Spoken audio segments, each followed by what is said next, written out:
जो कहते हैं कि एमबी पाटिल साहब ने लिखा था, जो आज के दिन होम मिनिस्टर हैं कर्नाटका के, उस फेक लेटर में ये लिखा है कि हम क्रिश्चियन और मुस्लिम कम्युनिटी को इकट्ठा करेंगे और लिंगायतों को कहेंगे कि उनको माइनॉरिटी स्टेटस मिलना चाहिए ताकि जो हिंदू वोट है वो डिवाइड हो जाए।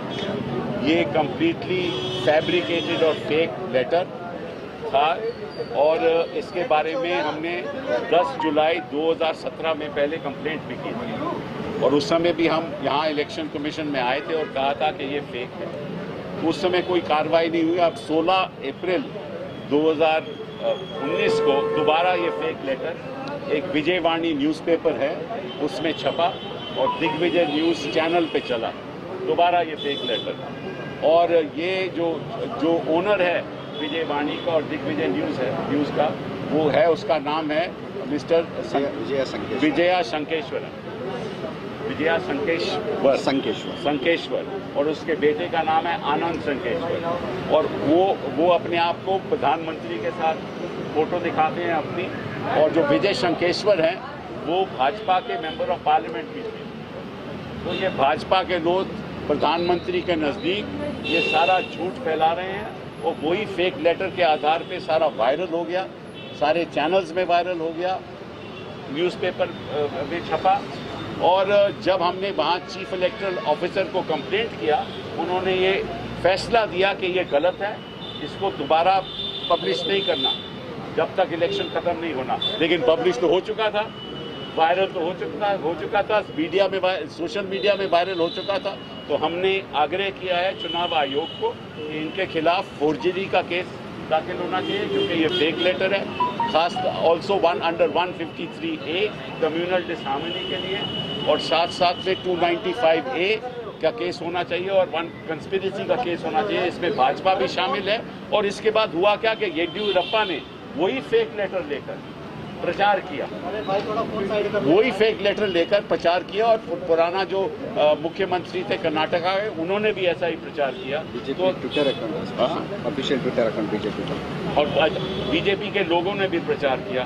तो अगर पहले तो आप फेक लेटर बनाते हो, फिर आप उसका प्रचार करते हो, फिर चुनाव आयोग कहता है मत करो, तो वो तो वायरल हो चुका है, उसका तो कुछ हो नहीं सकता। तो हमने कहा है इलेक्शन कमीशन से, चुनाव आयोग से, कि इसमें तुरंत कार्रवाई होनी चाहिए और क्रिमिनल केसेस लॉन्च होने चाहिए। पहली बात ये। दूसरी बात, हमारी जो डिफेंस मिनिस्टर हैं वो वोट करने गई और जब वोट करने बाहर आई तो तुरंत उन्होंने कहा अब की बार फिर मोदी सरकार। अब डिफेंस मिनिस्टर को भी मालूम होना चाहिए कि ये चुनाव आयोग की डायरेक्शन का उल्लंघन है। आप ऐसे स्लोगनेरिंग पोलिंग बूथ पे नहीं कर सकते। और उसका जो वीडियो है हमारे पास है, वो वीडियो हमने चुनाव आयोग को दिया है। मैंने चुनाव आयोग को ये कहा है कि हमें ऐसा लगता है कि इस देश में जो सत्ता पक्ष के लोग हैं वो चुनाव आयोग की कोई परवाह नहीं करते, जो उनके मन में आए करते हैं। और हम देख रहे हैं कि प्रधानमंत्री भी ऐसा करते हैं, इनके मंत्री भी ऐसा करते हैं। और अगर हिंदुस्तान का डिफेंस मिनिस्टर ऐसे करना लगे तो मैसेज क्या जाएगा देश की जनता के बीच? तो दूसरी बात ये।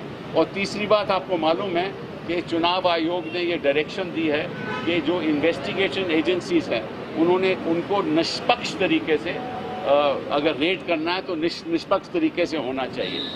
अभी हाल ही में 11 अप्रैल को जब चुनाव हो रहा था कि एक हमारा उम्मीदवार है बिहार में, उनके घर में रेड किया, घर में कुछ नहीं मिला, वो खुद घर पे नहीं थे, केवल पेरेंट्स थे, माँ बाप थे, उनको तंग किया, मिला कुछ नहीं। लेकिन यही फिर रेड के आधार पे प्रचार होता है कि इनके घर में रेड हो गया।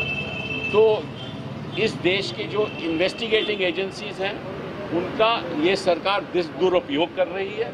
और जहाँ भी इनको लगता है कि कांग्रेस के लोग हैं, ये विपक्ष लोग हैं, वहाँ ये इन्वेस्टिगेटिंग एजेंसीज को भेजकर ये प्रचार करते हैं। इस तरह की खबरें देखने के लिए आप हमारे चैनल को लाइक करके सब्सक्राइब करें और नोटिफिकेशन बेल ऑन कीजिए।